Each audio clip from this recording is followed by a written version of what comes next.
starting with thanking the organizers, not only for inviting me to talk here, but also for organizing this very nice seminar series. I've enjoyed very interesting talks, very inspiring talks over the past 6 months. So thanks for that. And I think this is actually one of the few upsides we're having these days.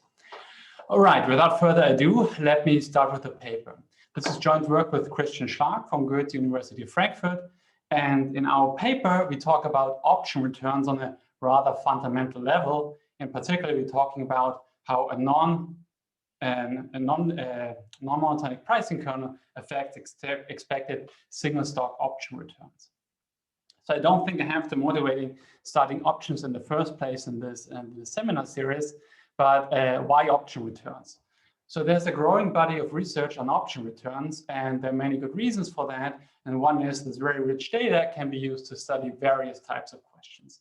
For example, we can think about risk premia, of what variables explain the cross-section of option returns, but we can also study a more deeper economic question. For example, what kind of preferences we can make inference on the preferences of investors.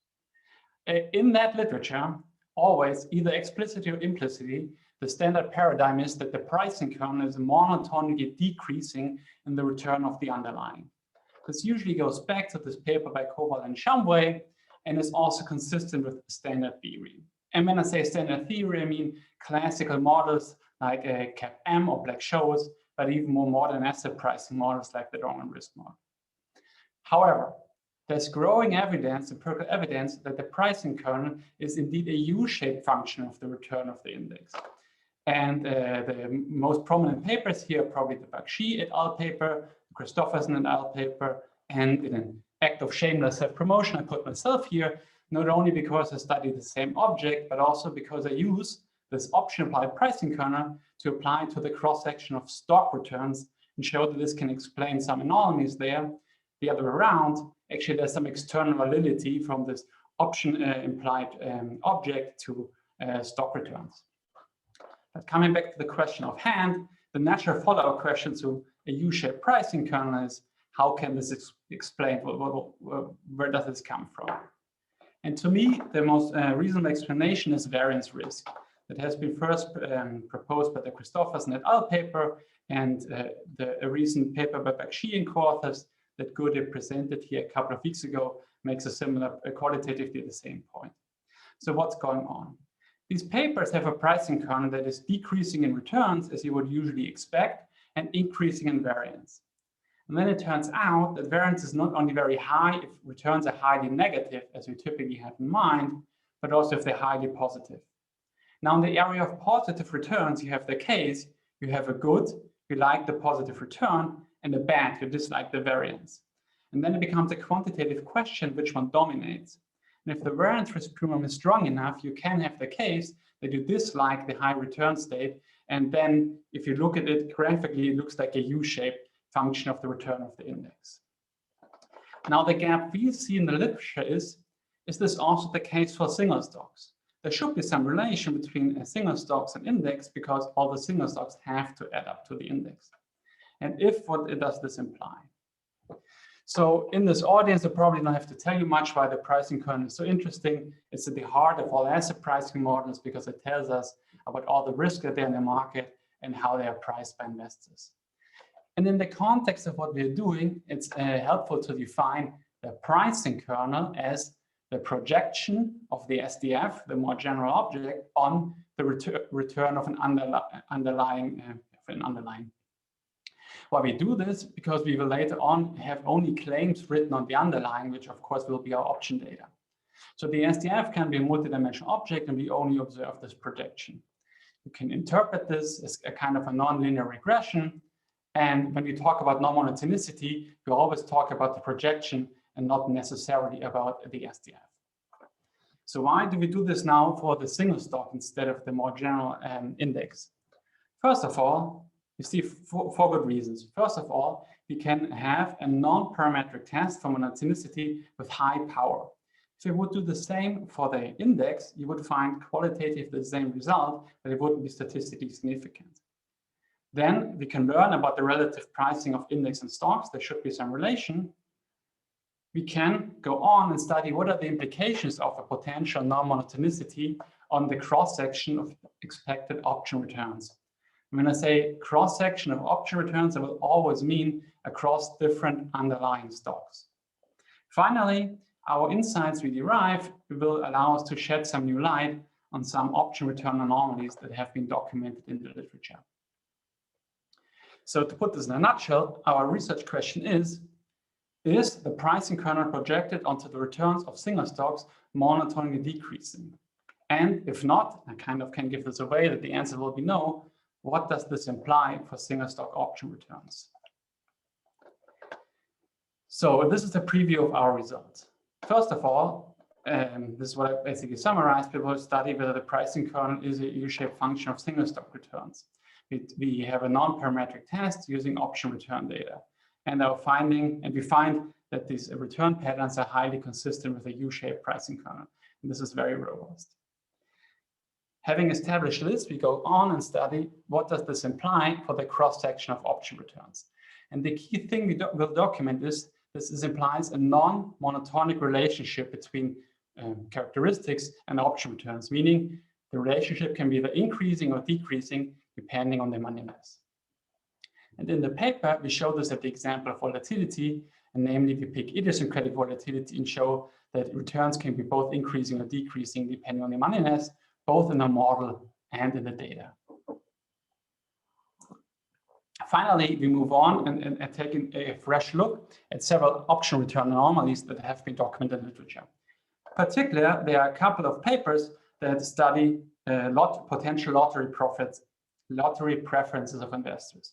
So, of course, people have lottery type preferences. Just the pure existence of state lotteries tells us this. However, it's a much bigger economic question whether this does affect asset prices. And this actually goes long back to the debate of efficient markets. And at first sight, it seems a very good idea to take an option to study this, because an option, and especially an out-of-the-money option, is like a classical lottery ticket. You pay relatively little and have a small probability for very high payoff. However, these papers show that what these papers provide as evidence is also perfectly consistent with a U-shaped pricing kernel that in turn can be explained with risk. So there's a brief summary of the paper. Next, I will briefly go over the related literature.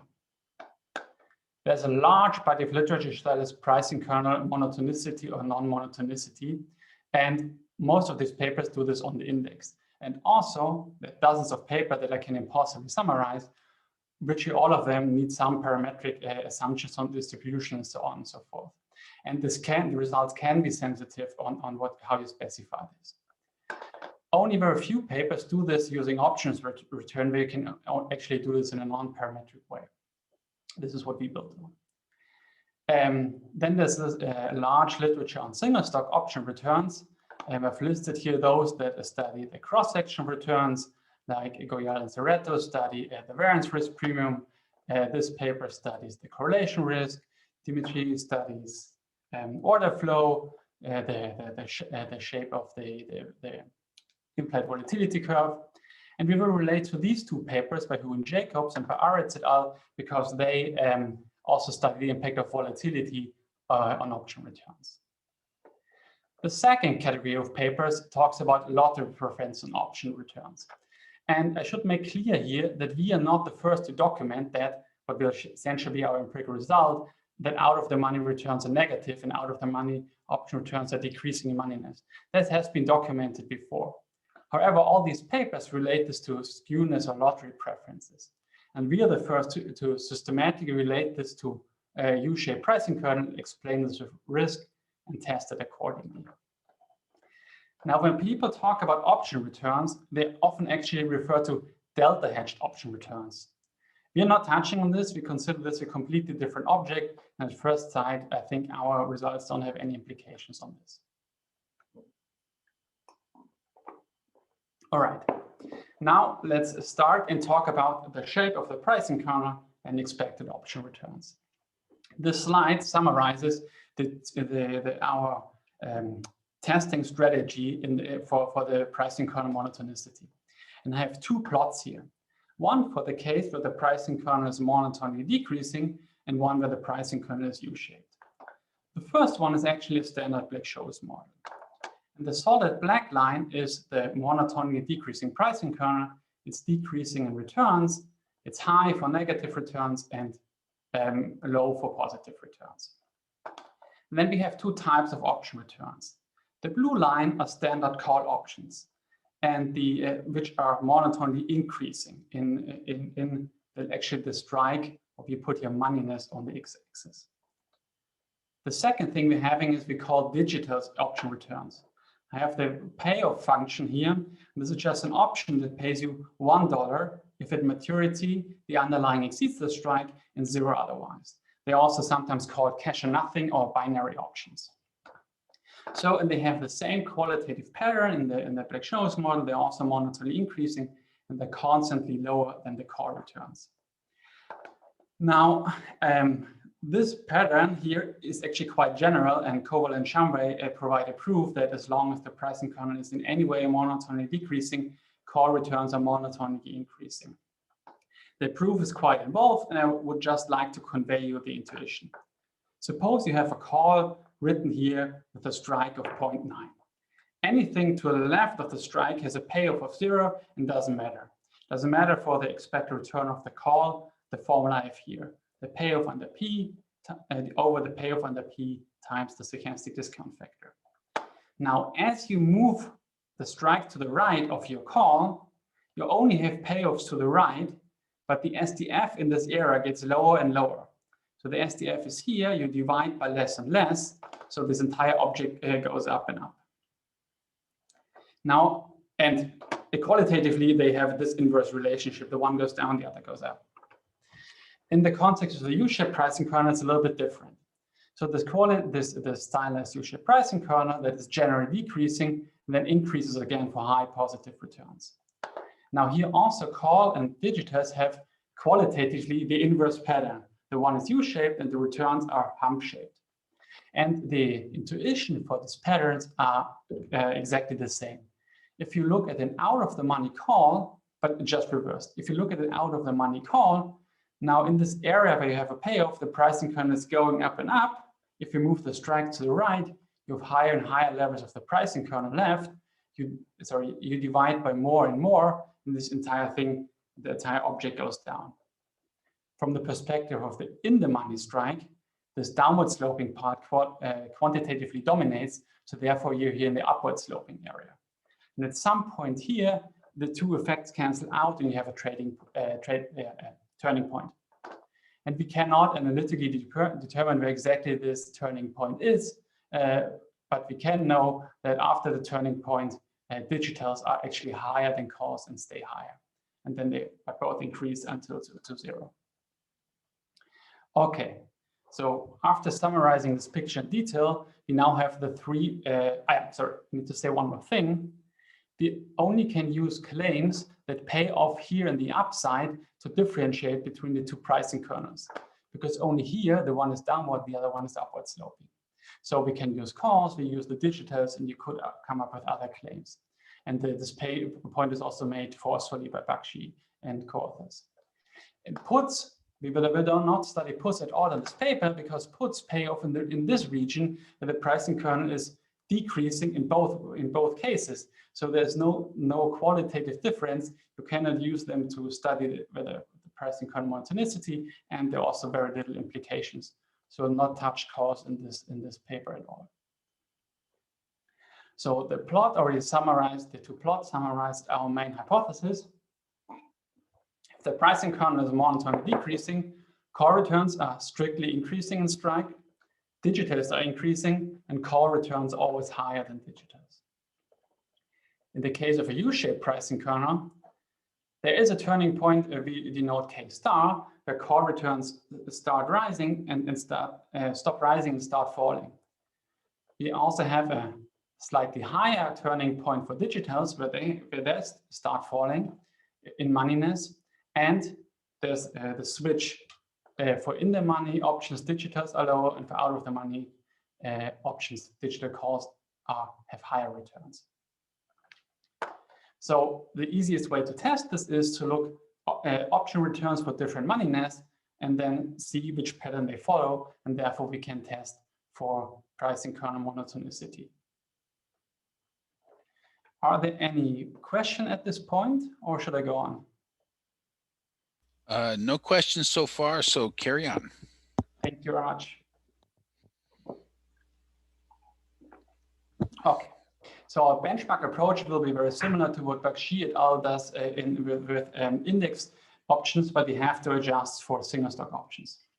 So we go to the standard sample, option metrics US. When we started, we had data until 1917, so 22 years of option data. Then we apply all the standard filters, no arbitrage, minimum prices, and so on and so forth. We merge it with CRISP for return data and with CompuStat for accounting data.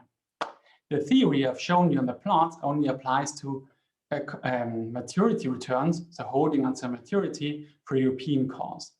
And this is quite natural because at maturity, the payoff of the option is only a function of the return of the underlying. That's what we're after.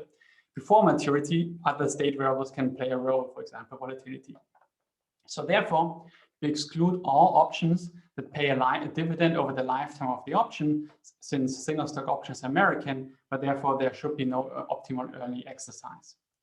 And now benchmark approach is monthly hold until maturity returns, so just purely payoff at maturity divided by the initial call price, the mid price of the data.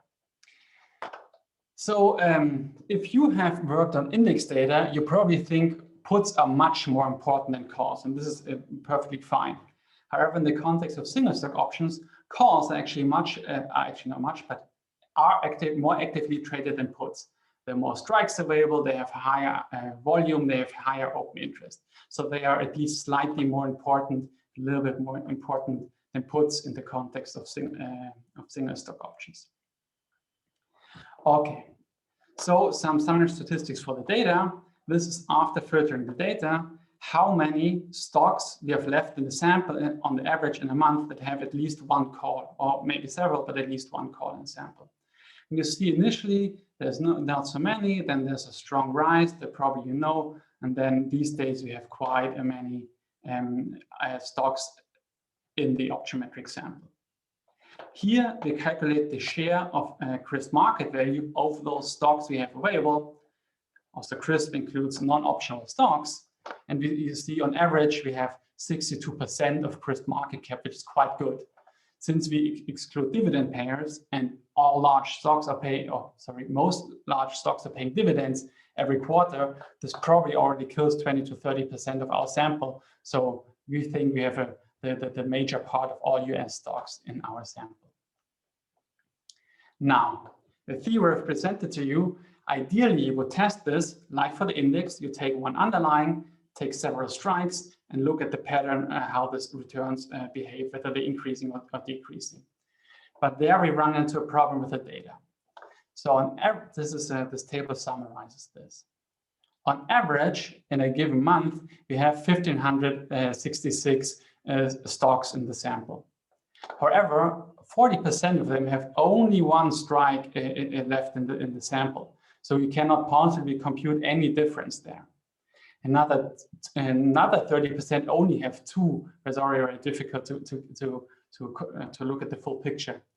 And only very few underlying stocks have several options available. So we need to figure out an alternative way to do this, and therefore we will test jointly for monotonicity. What does this mean? So we jointly sort options based on their moneyness. And we start by defining a moneyness grid. We define moneyness with strike over initial stock price, meaning high moneyness is out of the money, low moneyness is in the money, and one obviously is at the money. We didn't think much about how we specify the grid. I just picked some integer numbers and made sure that later on the bins are roughly equally populated. So it's a little bit finer around at the money, and out of the money we have to make the grid a little bit coarser. So then, within a given bin, let's take the first bin. In a given month, we take all call options that have moneyness within that bin, put them in the bin.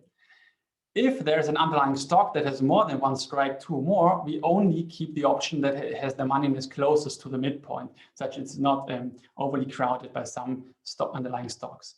And then we just apply the standard asset pricing machinery. We calculate equal weighted returns within a bin. You could also call this portfolio, and then the time series average of this. Since we want non-overlapping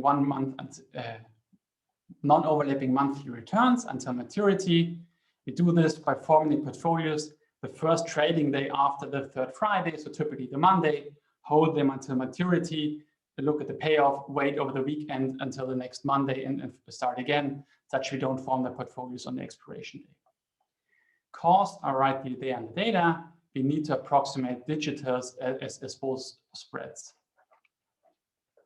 So we buy a call and short the next available call with a higher strike and make sure this interval is not too wide. To make statistical inference, we bootstrap our statistic with 100,000 IID draws and make pairwise draws if we test for differences. We also looked at using New West standard errors with 5 legs. This is actually quite very similar to our IID bootstraps intervals.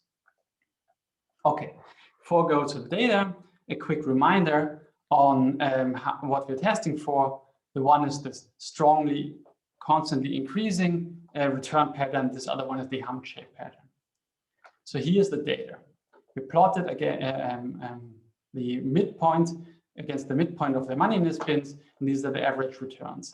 We have 2 lines here with confidence intervals. The solid line are average call returns. And you see this perfectly lines up with the theory we had. It's increasing around the point slightly out of the money, 2% out of the money, then it starts decreasing, and it's also statistically significant negative here with the moneyness, maybe about 25% out of the money. The same is true for average digital returns. Same pattern, but and they also increasing and decreasing. Here the lower, here the higher. To preempt the question that probably shows up about the quality of out of the money data. So we have a good number of underlying stocks until the moneyness around here of 20–30% out of the money. Later on, we don't have so many underlying stocks anymore, but we still show you the full picture because we find this informative. And also, there are always some papers out there that do not really restrict moneyness, so we would like to show what this actually means. So let me interrupt you for a second. There's a question from Valerie Polkovnichenko, and I'm not sure I understand the question, so maybe it might make sense for him to unmute himself and jump in, but I'll read the question and I'll let him unmute himself and follow up. So the theory is about expected returns, or actually, I guess the theory is about the cross-section of expected returns, but we only observe one return per contract when held to maturity for which there is no predictions. Now, I don't know if you'd like to respond to that. I think what the point is, we kind of condition this down. So we take the full time series average and therefore show you one plot for the full time series. Ideally, you would like to make a conditional statement saying, make this plot for every month, but obviously this is not possible. So the point is probably condition this down and showing unconditional average. So it might very well be that it could theoretically be that this plot is 40% increasing the time and 60% decreasing the time, and just the 60% dominate. However, this is not the case. We looked at several subsamples that this is not the case. You would like to go down on monthly level, but obviously that's not possible. I hope this answers the question. If not, let's discuss later. Okay. But can I just add? Is it okay to mix like all the stocks together, because the conditional statement, you're saying you condition it, but this is on for a given underlying. I understand that you're mixing everything all together in the portfolio, like when you're constructing the returns. Yes, I think you know what you're referring to. Can I hold you off for a few minutes? I have a slide on this, and maybe it gets clearer then. Is that okay? Okay. Thank you. Okay, and there's one other thing that I'll mention now. Maybe you want to answer it now, or you want to talk about it later. But the question is, what's the relation of your results to those of Hu and Jacobs JFQA 2020, who look at the relation between vol and expected option returns? Though if you want to talk about that at the end, that's fine. But anyway, there is an outstanding question about, the relation between your work and Hu and Jacobs. There is indeed a very clear relation at the midpoint of the presentation, and I will come back to this. And if not, when I talk about volatility and the cross-section of returns, please jump in and remind me to point the relationship out. There is one. Sounds good. Thank you. Hey, Neil, I have a question. Okay. Let's Bjorn here. Yes. The strikes are, you're looking at a moneyness range that is kind of unusual in that it extends as far as 1.8. And for call options that are, almost 100% out of the money, I think you're going to find a very thin trading. That's number one. And number two, the prices that you have are going to be wishful thinking kind of prices, right? So people are going to be asking a lot just to post a two-way market. So the asking prices are going to be relatively large, probably.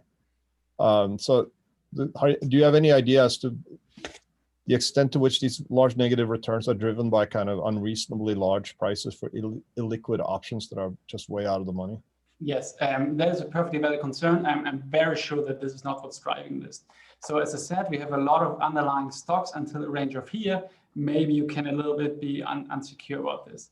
We make sure we have a minimum price of either 4 over $8 or 3 over $8. So essentially, these are not penny stocks.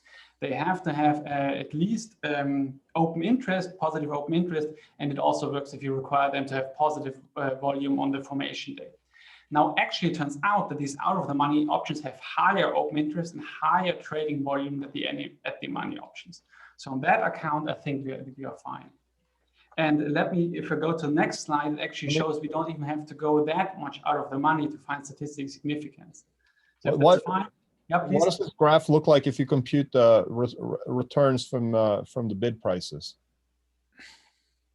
From bid, yeah, that actually goes in our favor because bids are, right, bid ask. Now I'm confusing things. If you buy at the ask, that would be the usual thing, right? You would buy at the higher price. Buy at the higher price, but if you'd be more conservative here if you say, okay, I'm going to compute it from the bids. I've tried this. This, of course, significantly bumps this up, but you still find negative returns somewhere here. So it shifts the curve upward a bit, but you find statistical significance a little bit further out of the money then. So on that account, this also works. All right. I think we should hold the questions for now and let Tobias carry on so he doesn't run out of time. Thank you very much. But thanks for all of your comments. This was just, if you want to make statistical statements, we can actually do a little bit more than the confidence bound I had on the slide before. So here, since we're interested in whether this is increasing and this is decreasing, we calculate first difference across these moneyness bins. You can also think of this as the numerical approximation of the first derivative, and we're calculating first differences. Maybe I misspoke. So, and don't confuse, this plot looks almost the same as before qualitatively, but these are now first differences with confidence bounds. And you see that in this area, it is statistically significant increasing, and it's decreasing in this area. And maybe this also a little bit helps Bjorn accept this. It turns negative statistically already the moneyness of the axis between 5% and 8%. So that's already not very far out of the money. Here, since we have fewer options here, it's a little bit more noisy, but at least it's negative, but not significant anymore. But that strongly confirms our first hypothesis. If we move on to digitals, do the same exercise, calculate first differences, we find the same picture. It's increasing here at the money and out of the money, and then decreases and it's significant a little bit further out of the money. And this perfectly is consistent with the second hypothesis we had. And now let's look at the third, where we said at the money, the returns of calls should be higher than digitals, and out of the money, the picture should reverse. So this is now calls minus digitals, sorted by moneyness, with the difference on the y-axis. And here, the difference is indeed positive and significant, and here it's negative. And if you're worried about this, we could always get more statistical significance if we were to form larger bins. And I have something on robustness on this. But then we cannot so easily show the full picture. Now, some things already popped up. We do, of course, a lot of robustness on this. We do some alternative sorting approaches. We use different data filter, especially volume larger than 0. We had 1 month as benchmark horizon. We also do 2 weeks and 6 weeks. Works even better, actually. Then you might be worried that this is driven by some type of underlying stock, maybe small stocks, illiquid stocks, or something like this. So we do a lot of double sorts, not only on moneyness, but also independently on the underlying characteristics of the stock, for example, like size, liquidity, volatility, and so on. And the pattern holds for all of these double sorts, for all of these subsamples. We don't find any identifier subset where this pattern, this hump-shaped pattern, would not hold. We also go on and look at intermediate holding period returns. We look at whether there's some time series properties that explain this. We had here the idea to look at high and low volatility times separately and measure this by the X and the VIX, the VIX at formation date being larger or smaller than the in-sample median of 80. I already talked about the data quality. And I would like to show you one robustness. This came up before. I think this was Valerie's question. Yes, we're lumping together all underlying stocks in our benchmark approach. So we can have the case that in stock, in bin, in the one bin you have stock ABC underlying, the next bin you have stock BCD. So it's not necessarily always the same stock.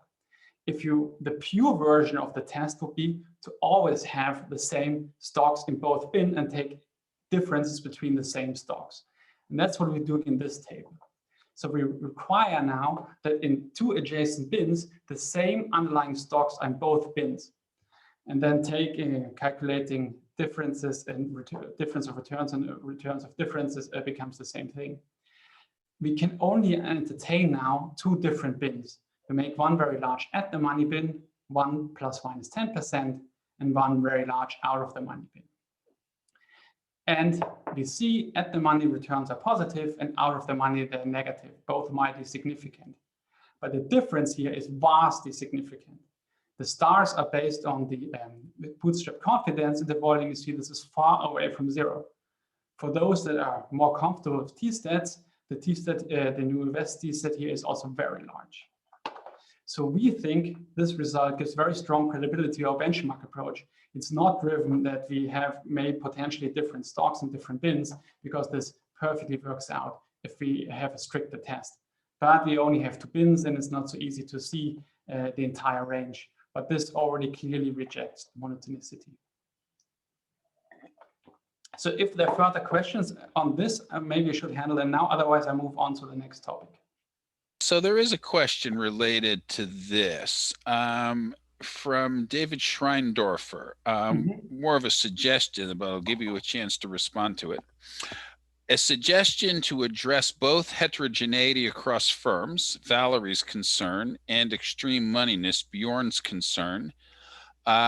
Standardize moneyness by a measure of standard deviation, right? How extreme moneyness of 1.6 is obviously depends upon volatility, which is very heterogeneous across firms. Yes, you're perfectly right. That's a good idea, and we also thought about this. This comes with the 2 comments. The first problem is what volatility measure to take: implied volatility, historic volatility, on what horizon, and this messes up things. Second, all the literature fixes a moneyness bin, a rather broad or not, and then studies this. This is the kind of standard way to go. We're just showing that there are some effects going along the moneyness axis. And actually, we can do even more. That's what I'm doing on the next slide.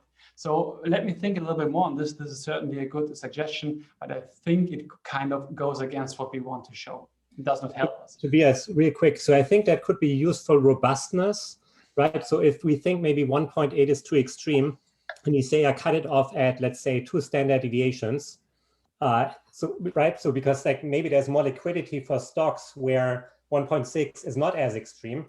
So maybe it's just a useful robustness to show, I think.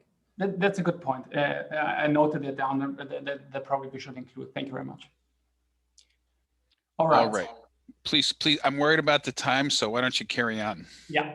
So after we have hopefully convinced you that the pricing kernel projected on a typical single stock is clearly non-monotonic, we can go on and study the implications of this for the cross-section across different underlyings.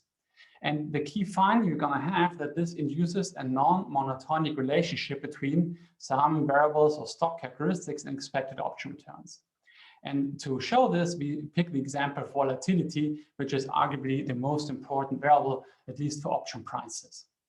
So very loosely here, you can split total volatility T-vol into its systematic component that should carry risk compensation and this idiosyncratic component on the stock level that does not carry risk component. And now we go step by step. We start with idiosyncratic volatility, which turns out to be actually the easiest to study. And we show both in the model and empirically that at the money, stock returns are decreasing in I-vol, but out of the money, they're increasing. In the paper, we also look at systematic volatility, but actually this is much more involved, and I will not cover this. And then total volatility by construction must be the combined effect of the two, but it's usually dominated by idiosyncratic volatility. In the paper, we also show once you control for I-vol, there's nothing left that T-vol can do. Okay, so let me show what we have in mind. We have an example here for a monotonic pricing kernel. We take the Black-Scholes model, and to have a U-shaped pricing kernel, we borrow this nice model from the literature from Christopherson, Heston, Jacobs, which is the model I described before that is decreasing in returns, increasing in variance, and but if you project it on returns, you find the U-shaped pricing kernel. Now we extend this a little bit and add idiosyncratic volatility to that model in a way that it's not priced. Now in the here I've plotted here the Black-Scholes model over the full moneyness range and started the blue line, no idiosyncratic volatility, and gradually increased it. And the reference line is this black one, the expected return of the stock. And it's not so easily to see here, but they of course start out at the same point. At zero strike, the stock has the same expected return for all I-vol levels. And here at higher moneyness level, you can clearly see this monotonic pattern. The higher the I-vol, the lower the return. And in the Black-Scholes model, this is actually analytically available. If you drive up volatility to infinity, the price of the option will approach the price of the stock, and of course will have the same return. Now we interpret in the Black-Scholes model there are no two volatilities. You can put into Brown emotions and then they're observably equivalent of putting them back together in one. But if we interpret increasing volatility without changing the drift, we interpret this as idiosyncratic volatility because there's no compensation in the return. If the return would also grow, then we would call that systematic volatility. Now, let's look at the picture of the extended CHJ model. I've again shown you here the full moneyness range. They also start out from the same point, but the interesting things now happen here at the money area that I've zoomed in here. And you see that here for the in the money options, the pattern is clearly monotonically decreasing. No I-vol has the highest return, and the more I-vol you have, the lower the return goes. But out of the money, this relationship completely switches, and now it's increasing in idiosyncratic volatility. We have a small area here that's non-monotonic, and we think this is not numerical noise, but it's just really the case. At least they have a small area of ambiguity. We think the same intuition from the Black-Scholes model also carries over to this model. It's also an exponential affine model. However, we spent some time improving this. There's no analytical formula available for returns here. And we couldn't find a proof that generally in exponential affine models, if you increase volatility until infinity, the limit is the underlying stock. So we cannot say for sure, but at least in this plot, it looks like.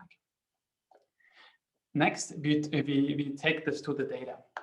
So empirically, we approximate this by sorting the underlying stocks based on their idiosyncratic volatility. And we measure idiosyncratic volatility on the stock level as the sum of the squared residual from a Farmer-French three-factor model. So that's the standard thing to do in the stock return literature. Now, on the first plot, I have here, we have 5 portfolios. We do quintile portfolios and then double sort them independently on moneyness and IVOL. I have a low IVOL portfolio, the high IVOL portfolio, the 2 extreme ones. And on top, I put in the S&P 500 as a proxy for a no IVOL portfolio. And you see that this nicely fits to the theory I've just shown, the theory for the U-shaped pricing kernel. So here, no IVOL is on top, and then it decreases the fastest. Next, here at the money, in the money low IVOL, and then it goes on to high IVOL. And here out of the money, the situation completely reverses. Low IVOL, the index has the most negative return, then comes low IVOL, then high IVOL. To test statistical significance, we calculate the high IVOL minus low IVOL portfolio, again for any moneyness level. And you see that this is statistically significant here at the money and significantly positive and significantly negative here out of the money. And already intersecting the 0 line here for moneyness level of 10%. Now, our benchmark horizon to measure this was 1 year, 252 days of data. We actually did this for 1 month, 2, 3, out to 5 years and found a very strong pattern. The shorter the measurement horizon, the stronger this spread and the weaker this spread. Qualitatively, it's always there. But this is strongest for 5 years and this is strongest for 1 month. And we pick 1 year as kind of an intermediate reversion, and also do this for Farmer-French 5-factor doesn't make much of a difference. Right, and we also show in the paper, it's not yet in the paper, but will be in the next version, in the multivariate setting with Farmer regressions. And we'll ask before how this relates to the Hu and Jacobs paper. So Hu and Jacobs paper derived the implications in this Black-Scholes environment and showed this monotonic pattern, and then tested at the money, so they basically document this. What's new, what we document is, out of the money, it completely flips, and we can make economic sense of this. So some of you, I'm sure, have played around with the option return data, and then studied at the money and found, oh, out of the money, the data is weird, it behaves very differently. But what we show, you can actually make sense of the data out of the money. We can make sense that it works the other way around. And we show this an example of IVOL and the paper of SVOL, that I'm sure we can extend this to other variables and really have these opposite patterns that are not puzzling, but actually reasonable potentially. Are there any questions on this part I've just talked about? So one outstanding question, which I may as well ask it now. So is the relation different in different parts of the sample periods, right? If you say divide the sample period around 2001 or 2002 and look at before and after 2002, do you get the same relation? That's a good idea. We haven't looked at this. So we only have this plot for the, probably it's referring to the, sorry, skipped here, probably referring to this IVOL plot now. I only have the full sample. That's actually a good idea to split this into earlier, later, or all different phases. That's very good, yeah. But we have done, as I said before, for the without the double sort, and it's the same picture, so probably it will still hold up. Okay, so actually another question just came in from Aurelio Vasquez. How does the negative relation between stock returns and IVOL affect your results? That's a good question. I don't know. No, sorry, I have some answers. What I was wondering about the measurement period. The Ang et al. Paper does it with 21 days. And probably this is no coincidence that they find probably the strongest effect. So meaning there's probably the lowest drift. So if high IVOL stock have a low expected return, this also confirms this pattern. However, out of the money, this should go in the opposite direction. Then high IVOL stock should have still, if the underlying stock has a low expected return, also the stock should also perfectly map into the stocks. So it doesn't. So here, and this is also what we're talking about, it does go in our favor and not against us. All right, so I probably think it makes sense for you to move on now. Thank you. All right, so in the final part of the paper, we use the insights we're having and to look at some option return anomalies we find in the data. So there's this stream of literature that argues that there is evidence for lottery preference of investors. As I said before, this is a very reasonable starting point. Options might look more or less like lotteries, and investors might seek positive skewness, might be willing to pay a lot, drive prices up, and accept negative returns in exchange for the positive skewness. We think actually these high prices are not driven up by lottery preferences, but by risk. And we show this also not only qualitatively, but quantitatively.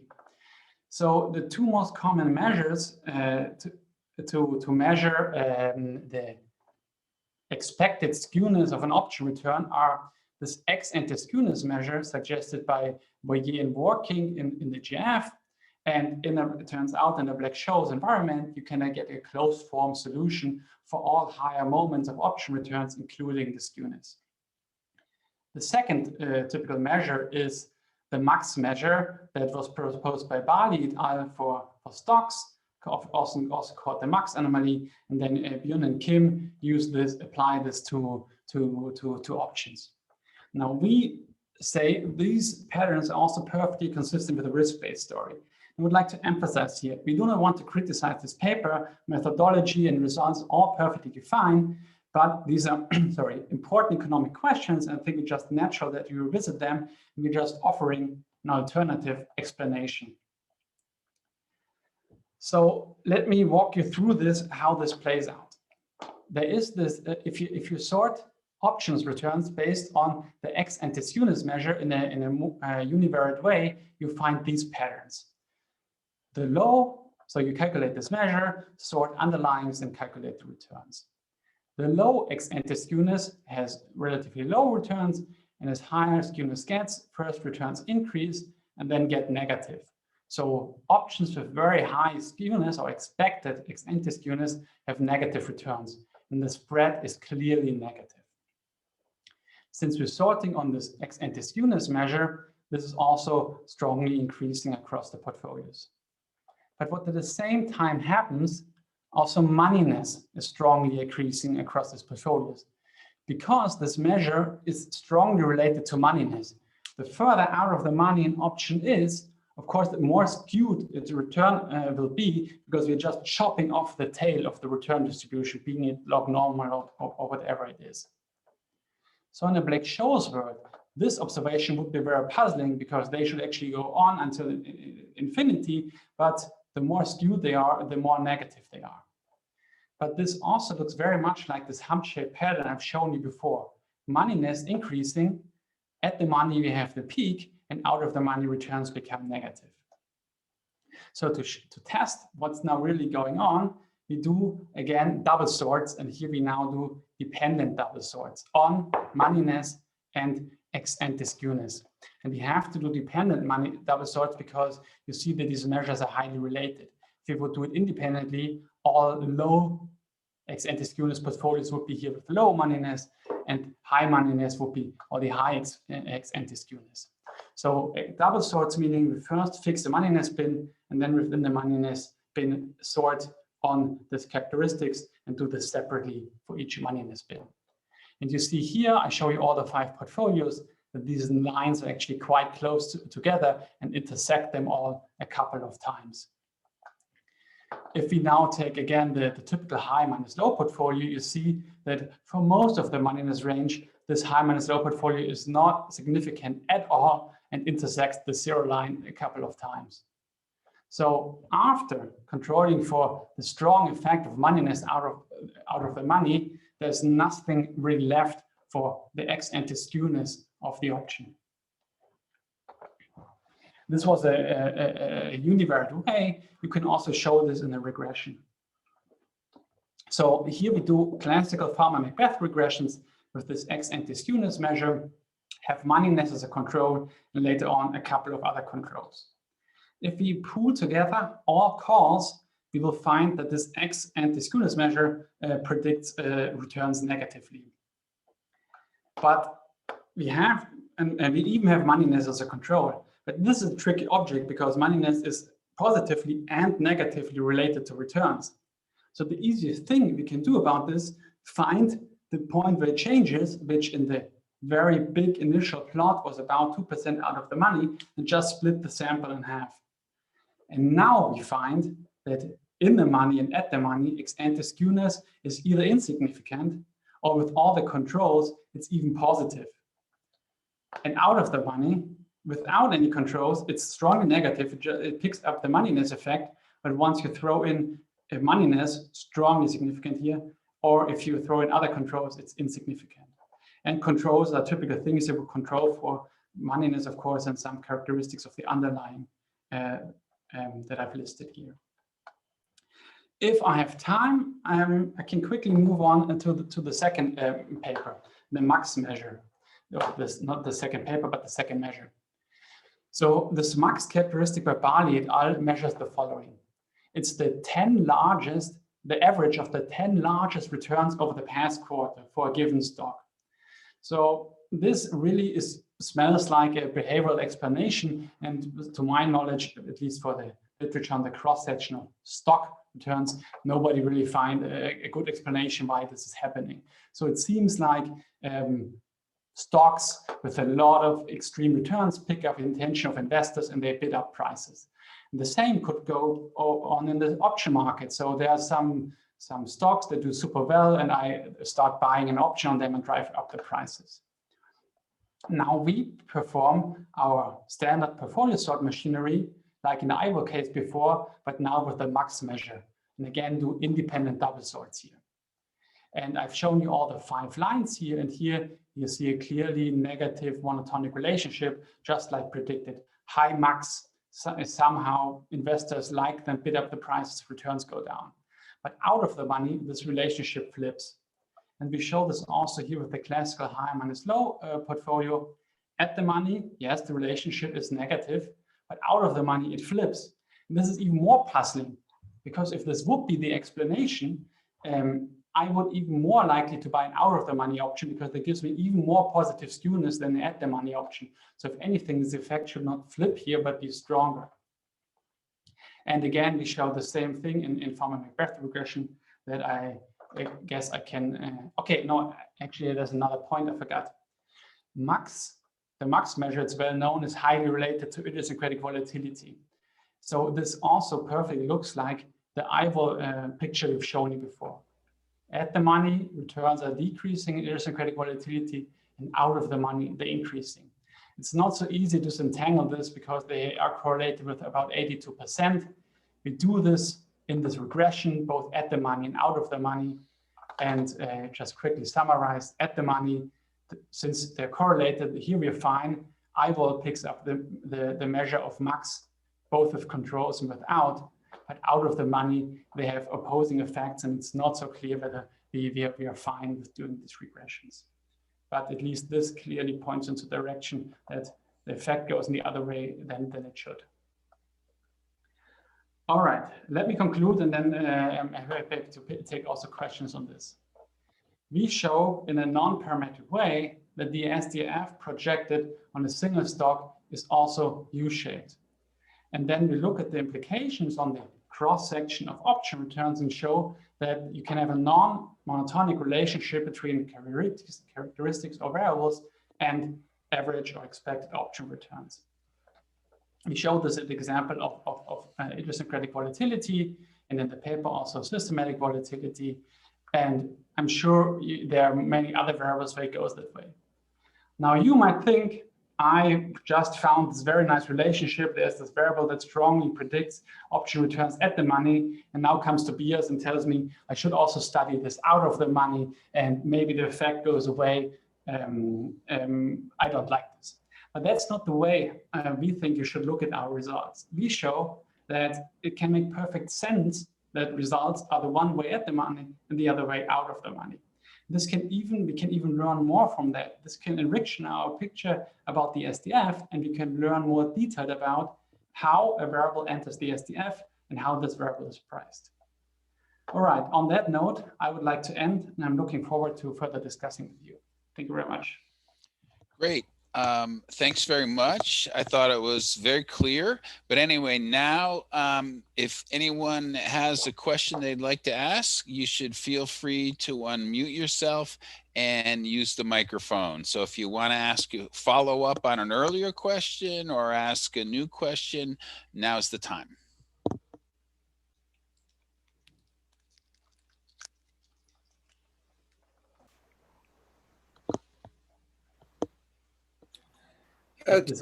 Steve Figluski here.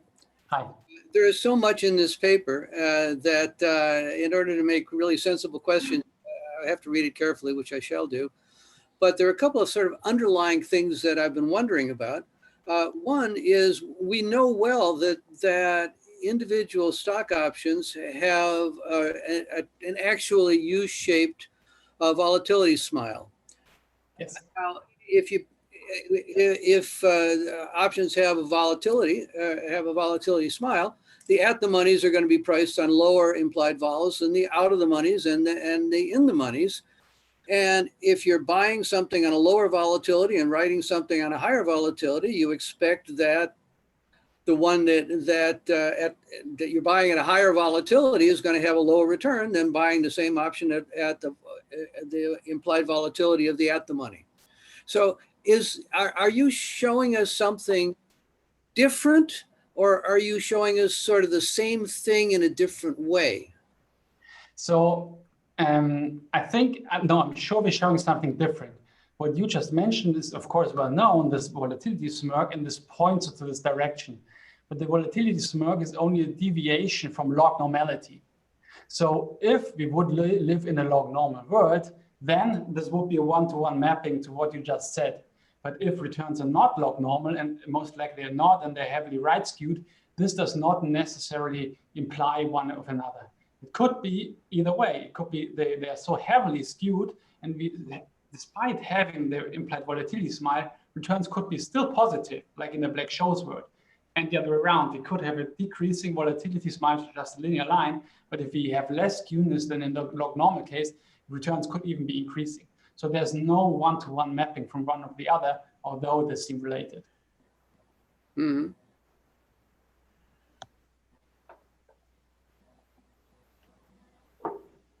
Well, if nobody else is going to ask, I'll ask my other question, which is every option has got a buyer and a writer. And this perspective seems to be inherently from the perspective of the buyer. And I'm wondering, does the same reasoning apply equally well if you're looking at it from the point of view of the writer, who must presumably have a different opinion from the buyer about what this option should be sold for? I think that's perfectly fine. And even actually, I'm thinking from the perspective of the seller. If I'm the seller, if I'm a large option trading desk and selling options on a large quantity, I want to delta hedge them. But by doing this, I take on this volatility risk. So this is why I'm probably pricing this out of the money options with this additional volatility risk premium in there. Because in the case, this really goes into the money, at the same time the volatility goes up and I'm losing money on my delta hedge. So therefore I'm making them more expensive, such on average I do not lose that money. Well, that certainly makes more sense to me, although I wonder when the writer's opinion ought to be asymmetrical. At least one side, either the buyer or the writer ought to be asymmetrical on this. I mean, if I'm a writer and I'm delta hedging, then I care about the market going either direction. I worry about volatility in either direction. But if I'm a buyer, I'm delighted if it's highly volatile on the upside, and I don't care on the downside. Yes, I'm not sure that I can that quickly wrap my head around this. So I think what's going on is that there's a relation between returns and volatility, and it's positive in that dimension. So high returns mean higher volatility. And the option trader, of course, prices in the average plus some risk premium. So this is why it is expensive from the perspective of the seller. By somebody buying this is then the big question. The most rational answer would be I'm hedging something. And that could actually be, maybe there are short sellers, there's large short selling activity going out in the market, especially on a single stock level.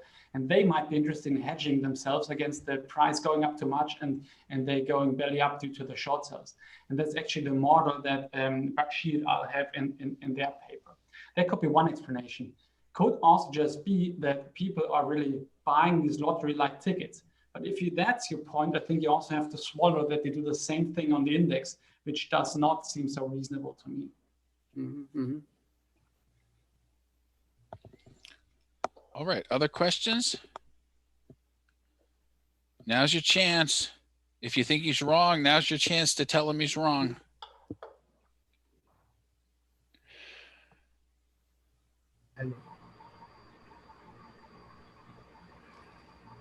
All right, then thank you very